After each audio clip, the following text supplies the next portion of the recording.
तर आमच्या विरोधामध्ये कोणी आरोप केले जनतेला माहिती आहे असं नितेश राणे यांनी म्हटलं। नारायण राणेंना खासदार केंद्रीय मंत्री भाजपने केलं असं नितेश राणे यांनी म्हटले।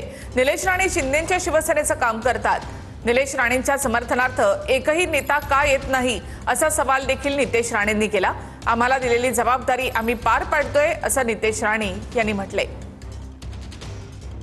नितेश राणे थेट आपण त्यांच्याशी संवाद साधणार आहोत। या निवडणुकीत सिंधुदुर्ग जिल्ह्यात तुमचे राजकीय विरोधक विशेषतः शिवसेनेचे आमदार निलेश राणे यांच्या टीकेच्या रडारवर आहेत भाजप प्रदेशाध्यक्ष रवींद्र चव्हाण। आताही जो गुन्हा दाखल झालेला आहे, निलेश राणे असं म्हणतात की हे सगळं रवींद्र चव्हाणांच्या माध्यमातून होत आहे।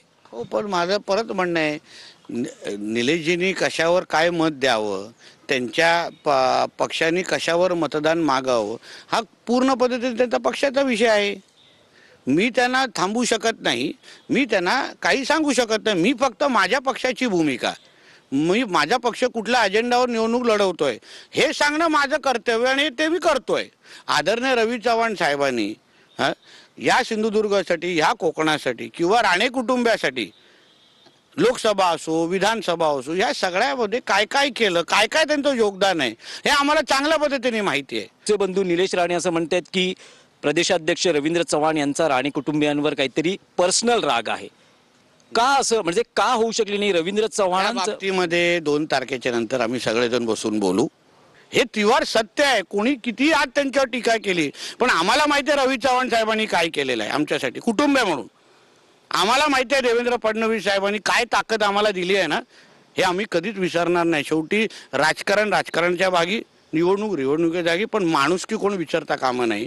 जे आमच्या संकटाच्या काळात आमच्याबरोबर उभे राहिले आहेत ना, आम्ही निश्चित पद्धतीने त्यांची साथ देणार आणि त्यांच्या बद्दल लढत राहणार। निलेशजींचा मग रवींद्र चव्हाणांवर इतका राग, म्हणून तुम्हाला बोलतो ना, काही गोष्टी 2 तारखेनंतर बसून आम्ही मिटू ना, काही हरकत नाही। शेवटी एक कुटुंब आहे, कुटुंबामध्ये ह्या सगळ्या गोष्टी होतातच। कोणाच्या कुटुंब असं जगातलं हे कुटुंब दाखवा जिथे होत नाही, म्हणून 2 तारीख जाऊन दे, आम्ही तुम्हाला एकत्र जेवताना ते फोटो पाठवू।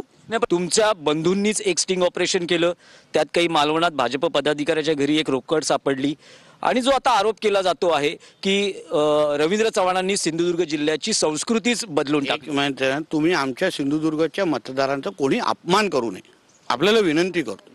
आमच्याकडे साक्षरतेचं प्रमाण अतिशय चांगलं आहे, आमचा मतदार अतिशय सुज्ञ आहे आणि तो एक आरोप आहे, त्याचा अभ्यास आता निवडणूक आयोग करत आहे, त्याचा अभ्यास आता पोलीस खातं करते। त्याच्यातून जे चौकशीतून बाहेर येईल ना दिनेशजी, असंख्य तुम्ही एक ज्येष्ठ पत्रकार आहात, तुम्हाला माहिती आहे आरोप होतात आणि जेव्हा चौकशीची माहिती बाहेर येते ना, तेव्हा माहिती पडतं की ते आरोपच चुकीचे होते। मतदारांचा असं कुठलाही अपमान कोणी करू नये, एक। आणि दुसरं आहे की जे काय आरोप झाले त्याची चौकशी आता सुरू आहे, जसं त्याच्याबद्दल काय माहिती बाहेर येईल आपल्याला सत्य बाहेर येणार। चव्हाण साहेब हा अतिशय मनाने चांगला माणूस आहे, सपक्ष संघटनेचा माणूस आहे। आम्ही सगळेजण 2 तारखेच्या नंतर बसू आणि जे गैरसमज झाले ते दूर करू। एक तर आमच्या फडणवीस साहेबांच्यावर महाराष्ट्राचा व्याप आहे आणि त्यांना सिंधुदुर्गच्या कार्यकर्त्याला आम्हीच विश्वास त्यांना सांगितलं, साहेब तुम्ही आपल्या राज्याचं बघा, आम्हाला गरज भासेल साहेब लगेच 1 तासात इथे पोचतील, आम्हाला एवढं ठाम विश्वास आहे। म्हणून त्याने आणि प्लस आमचे प्रदेश अध्यक्ष येऊन गेलेले आहेत, 3-3, 4-4 सगळ्यात नगरपालिकेमध्ये सभा घेऊन आलेले आहेत। आमचे शिंदे साहेब उद्या येत आहेत, 3-3 शहरामध्ये येत आहेत, पण माझ्या कणकोलीत काय येत नाही हा मोठा प्रश्न आहे। व्हिडिओ जर्नलिस्ट अजय कुडाळकर सह दिनेश दुखंडे, TV9 मराठी, सावंतवाडी, सिंधुदुर्ग।